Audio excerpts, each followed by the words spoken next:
আপনার চিন্তা করতে হবে, এই যে আমাদেরকে রেমিটেন্স যোদ্ধা বলেন না, আমাদের জন্য কোটা রাখেন। 1971 সালে মনে করেন যে তারা দেশ স্বাধীন করছে, আর এই রেমিটেন্স যোদ্ধারা বছরের পর বছর রেমিটেন্স দিয়ে বাংলাদেশটাকে সচ্ছল রাখতেছে। আসসালামু আলাইকুম রহমতুল্লাহি ওয়া বারাকাতুহু। আপনারা সবাই কেমন আছেন? সারা বাংলাদেশে বর্তমানে কোটা নিয়ে আন্দোলন চলতেছে, আর যারা আন্দোলন করতেছে না এরা সব পাগল। কিছু এমপি মন্ত্রীদের ডায়লগ, তাদের এই আন্দোলন যুক্তিসঙ্গত না। এখন আমার কথা হইল গিয়া 56% কোটার মধ্যে দেখুন কিভাবে ভাগ করা হয়েছে।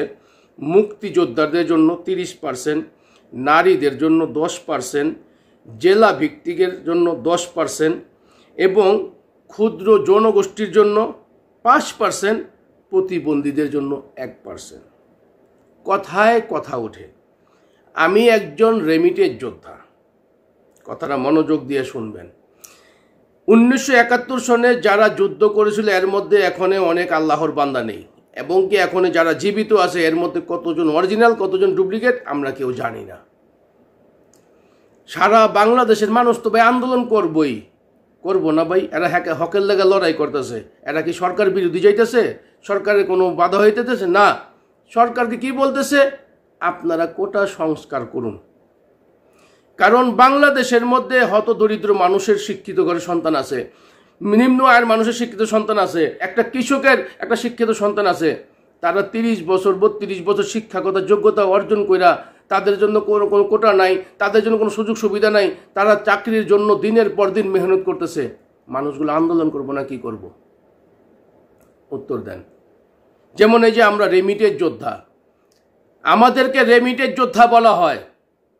1971 সালে মনে করেন যে তারা দেশ স্বাধীন করছে, আর এই রেমিটেন্স যোদ্ধারা বছরের পর বছর রেমিটেন্স দিয়ে বাংলাদেশটাকে সচ্ছল রাখতেছে। ওই আমরা তো কোনো আন্দোলন করলাম না, আমগর জন্য তো কোনো কোটা নির্ধারণ করা হইল না। কিন্তু 1971 সনে 54 বছর আগে দেশ স্বাধীন করছে, তারা কোটা পাইতেছে, তার পোলারা পাইতেছে, তার নাতিপুতিরা পাইতেছে। আর এই কোটাটা ব্যবহার করার কোনো নিয়ম নাই। এটা হইল গিয়া আনলিমিটেড সার্ভিস। এই কোটার ব্যবহারটা হইল গিয়া আনলিমিটেড সার্ভিস মুক্তিযোদ্ধাদের জন্য। কেন? আরে ভাই, একটা নির্ধারণ কইরা দেন, এই কোটা একটা মানুষের জীবনে অনলি একবার ব্যবহার করতে পারবেন। সেটা আল্লাহ চিন্তা ভাবনা কইরা করেন, কোন ক্ষেত্রে ব্যয় করবেন, কোন ক্ষেত্রে ব্যবহার করবেন।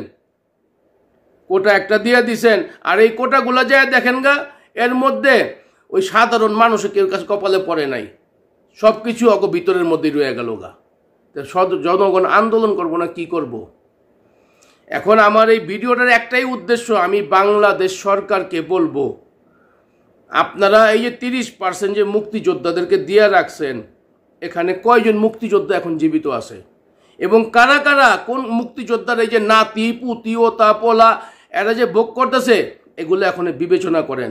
মানুষ এখন জাগ্রত হয়েছে, মানুষ কিন্তু সবসময় বোকা থাকে না। আপনার চিন্তা করতে হবে, এই যে আমাদেরকে রেমিটেন্স যোদ্ধা বলেন না, আমাদের জন্য কোটা রাখেন। বাংলাদেশের মধ্যে সাধারণ জনগণ যারা এই যে নিম্ন আয়ের মানুষ, কৃষক হলো এই হতদরিদ্র মানুষ, যারা শিক্ষাত যোগ্যতা অর্জন করতেছে, তাদের জন্য কোটা রাখুন।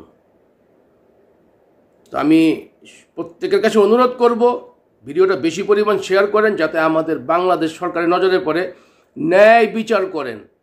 কারণ মানুষ সবসময় চায় সবাই মিলেমিশে থাকার জন্য। আমরা আপনার কোনো বিরোধী চাইতেছি না, সরকার বিরোধী কোনো কথা বলতেছি না, কিন্তু একবার বিবেক দিয়ে চিন্তা করেন না, কয়জন মুক্তিযোদ্ধা পৃথিবীতে বাইচে আছে? আপনারা তাদের জন্য 30% কোটা দিয়ে রাখছেন।